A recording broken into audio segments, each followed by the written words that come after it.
Hello, my name is Henrik Jacobsen. I would like to clarify a little bit about what is this PSYCH-K that we offer for the participants in this program, Leading with Love.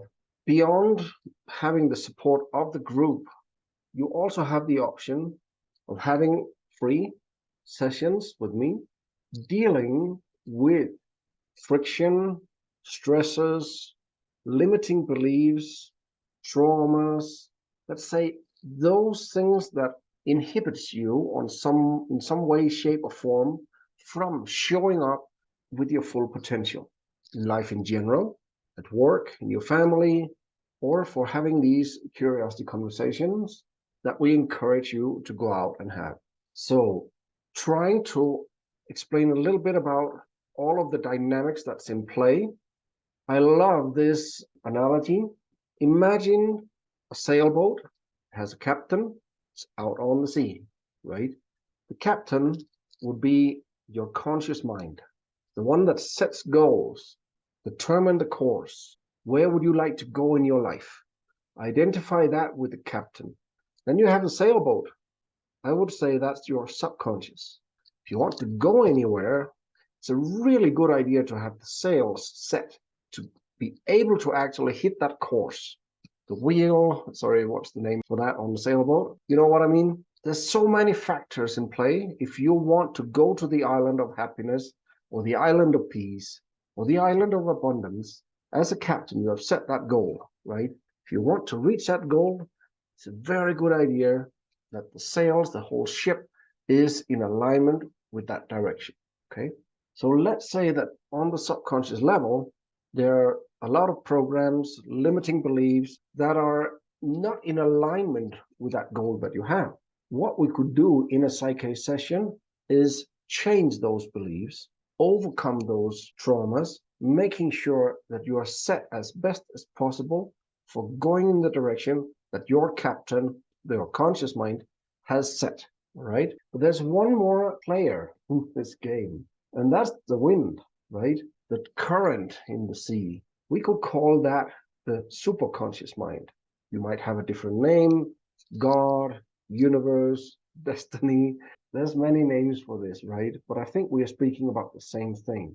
So let's say that you have that destiny out there, that you will go to the island of peace, the island of happiness, the island of prosperity, joy, whatever, right?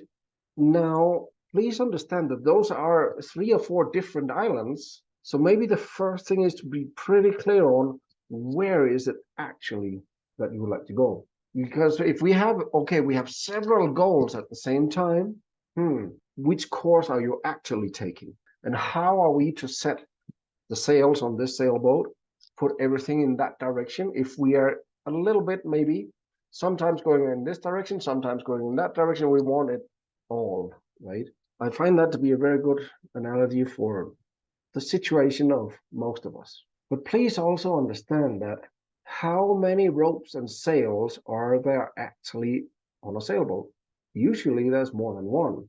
And so to really trim the sailboat to be going in the direction that you want, how many limiting beliefs, behaviors that we need to change, circumstances, all these dynamics that are in play do we need to address? So one thing that sometimes happens is that people start having just one session and try it out, okay? It might not be enough to pull up the big sail, right? You pull it up a little bit, but it might take more than one session to actually pull up the whole sail, okay? Then you need to adjust it. There's so many things here, and then let's say that you have had a couple of sessions and you have this sensation, oh, we have actually pulled up this sail, we pulled up that sail, we have adjusted here, we have adjusted there, tighten this rope here, loosen it a little bit there, and you have maybe the sensation that the boat really aren't moving. Well, I mean, you have done your part, right? You've set a goal, you have a conscious choice of where you'd like to go, and you have now trimmed all the sails to set the direction, compass is adjusted, everything, right? And if something is not really moving forward, maybe it's simply because there's no wind. And so patience might be a good idea. We can't, as much as we would like to, make it blow, right? And let's say then the wind picks up one day. but it's actually going in the opposite direction or very sideways to where you would like to go. So then you have the choice to head up against the wind. That's actually possible. There'll be a lot of crisscrossing going up against the wind. But I'm also quite sure that you would understand how much of an effort that will be.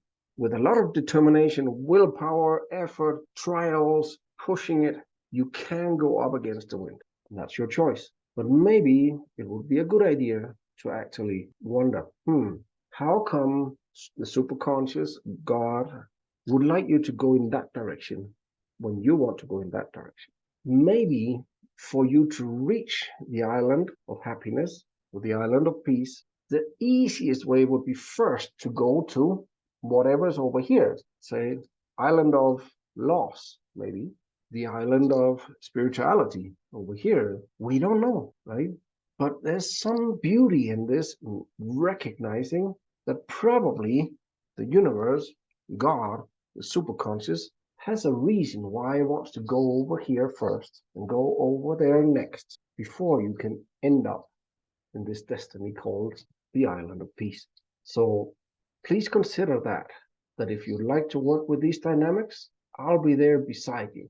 I will be there guiding you as best as I can, but please take these dynamics into consideration. I'm not saying that this is about floating with the wind, that the captain has a determination first and foremost of where he would like to go, or she has a clear vision about, this is what I would like to obtain. Okay, that's step number one. And then we can adjust the sails, but we could also take into consideration current in the sea, wind, opportunities. See this as a learning process. I'll invite you to enter, and together we can discover marvelous things. And please make the most of it while you can. Thank you.